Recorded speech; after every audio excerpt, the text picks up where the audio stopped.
हिंदी वर्णमाला, ये आपका UP TET, C TET, super TET सब में काम आएगा क्लास। देखिए, वर्ड भाषा की सबसे छोटी इकाई है। वर्ड भाषा की सबसे छोटी इकाई है। वर्ड उस मूल ध्वनि को कहते हैं जिसको विभाजित नहीं किया जा सकता।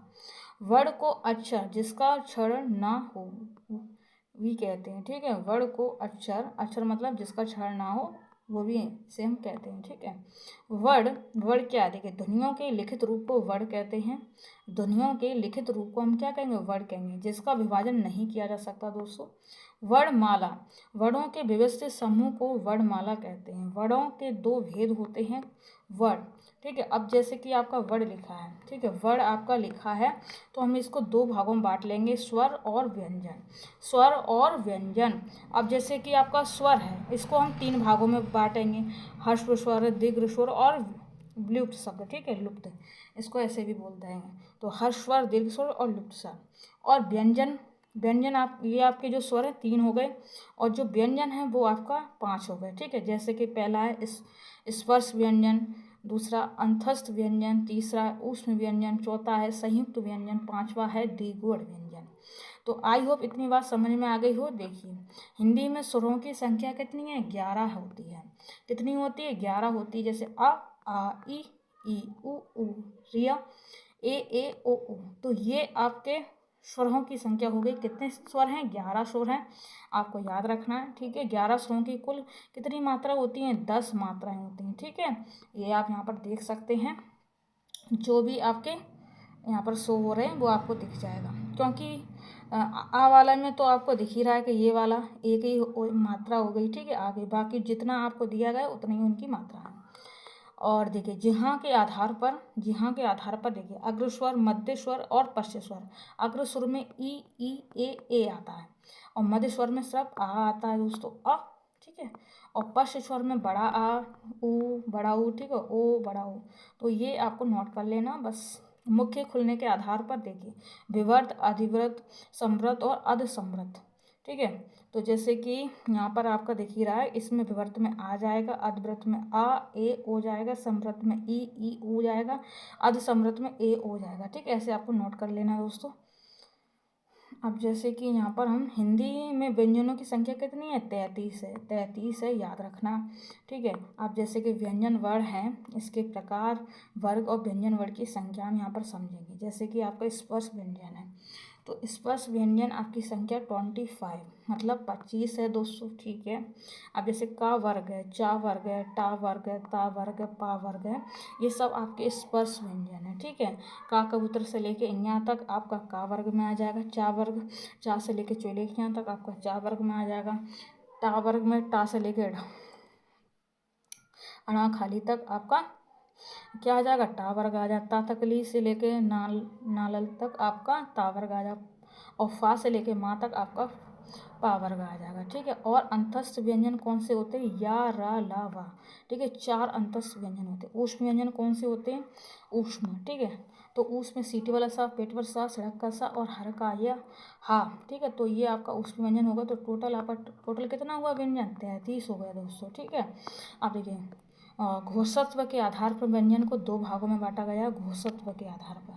ठीक है, अब जैसे घोषत्व के आधार पर, जैसे कि आपने सुना होगा अघोष और घोष।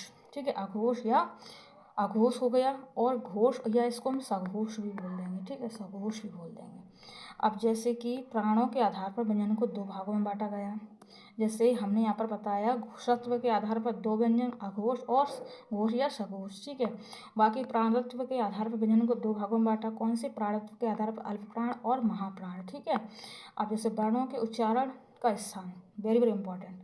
जैसे कि आपका वर्ण और उच्चारण स्थान देखिए, जैसे आपका इंज्ञा है, जैसे कि आपका अंग, छोटे वाला अंग है, फिर इंज्ञा है, फिर चुलेकियाँ, ड़ा और ना और माँ, ये नासिका, ये नाक से बोले जाएंगे, नाक से आई हवा। ठीक है, अब देखेंगे यहाँ पर ना, सा, रा और ला, ये वर्तश या दंत मूल से।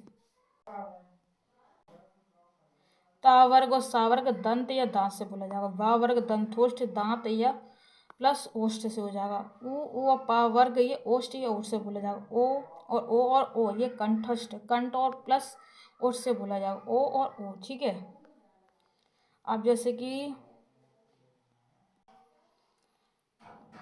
रा टावर को सा पेट बटा सा और रा, ये मूर्धा होते हैं। मुंह के भीतर के ऊपरी छत का अगला भाग से बोले जाते हैं शब्द। ई और बड़ी चावर्ग ठीक है, और या और सा चावर्ग में जितने भी आ जाएंगे ठीक है वो सब, तो ये तालव के होते हैं। तालु द्वारा मुंह के भीतर की जो ऊपरी छत का अगला भाग तालु बोलते हैं ठीक है, उससे बोले जाते हैं। ए और ए ये कंठ और तालव, कंठ प्लस तालु से बोले जाते हैं। छोटा बड़ा और अंग और का वर्ग के जितने भी हैं और हा आवश्यक, ये सब कंठ कंठ प्लस निचली जीभ से बोले जाते हैं सब ठीक है। आई होप इतनी बात समझ में आई। देवनागरी लिपि में 52 वर्ड होते हैं जो इस प्रकार से देखिए। स्वर आपके 11 हो गए, स्पर्श व्यंजन आपके 25 हो गए, ऊष्म व्यंजन आपके 4 हो गए, द्विगुण व्यंजन आपके 2 हो गए, अघोग वाह आपके 2 हो गए, अंतस व्यंजन आपके 4 हो गए, संयुक्त व्यंजन आपके 4 हो गए, टोटल आपके 52 हो गए। अब इसी से आपके 1 से 2 प्रश्न आ जाते हैं दोस्तों, तो इन संख्याओं को आपको याद रखना है ठीक है। अक्सर हम बड़ी बड़ी क्लासें देख लेते हैं और जो मेन फैक्ट्स होता है वो समझ में नहीं आता, पढ़ ही नहीं पाते, रिवीजन ही नहीं हो पाता। तो बस आपको ये जितने मैंने आपको बताया वो बस आपको एक बार रटना है, समझना है, उनसे ही प्रश्न बनेंगे। देखिए आयोग वहा, देख अंग और अंग ठीक है, बड़ी छोटी अंग और बड़ी अंग को ही अयोग वाह बोलते हैं। इनका योग ना तो पूर्ण रूप से व्यंजन के साथ होता है और ना ही स्वर के साथ, इसीलिए इन्हें क्या बोलते हैं, अयोग वाह बोलते हैं। द्विगुण व्यंजन ठीक है, डा डखन और अड़ा खाली ठीक है को हम द्विगुण व्यंजन बोलते हैं ठीक है। डा डखन और देखें इंगा खाली और डा डखन ठीक है, इसको हम द्विगुण व्यंजन बोलते हैं। बाकी संयुक्त व्यंजन 2 वर्णों के योग से बने वर्ण को संयुक्त व्यंजन कहते हैं ठीक है। अब जैसे कि यहाँ पर जैसे छा है, तो छा है ना, ये शब्द का और पेट बटा सा से मिलकर बना है ठीक है, और ता और प्लस रा से बना, ज्ञान चुले जा जलेबी और चुले ज्ञान से बना, और ये श्रा वाला सीटी वाला सा और प्लस रा से बना है। तो इन शब्दों से जरूर एक प्रश्न बनता है दोस्तों, इससे तो बड़े बड़े एग्जाम में बन जाता है, पीसीएस तक के एग्जाम में आ जाता है क्वेश्चन ठीक है। अब जैसे कि वर्णमाला है, अब वर्णमाला में आपको अब ये थोड़ा सा आपको समझना होगा, आप थोड़ा सा मोबाइल को अब मोड लेना ठीक है। जैसे कि उच्चारण स्थान में देखिए, तो कंठ तालु मूर्धा दंत ओष्ठ ऐसे प्रश्न बनते हैं आपके ठीक है। तो अब इसमें आपको बहुत अच्छे से समझना पड़ेगा, हम इसको छोटा करते हैं।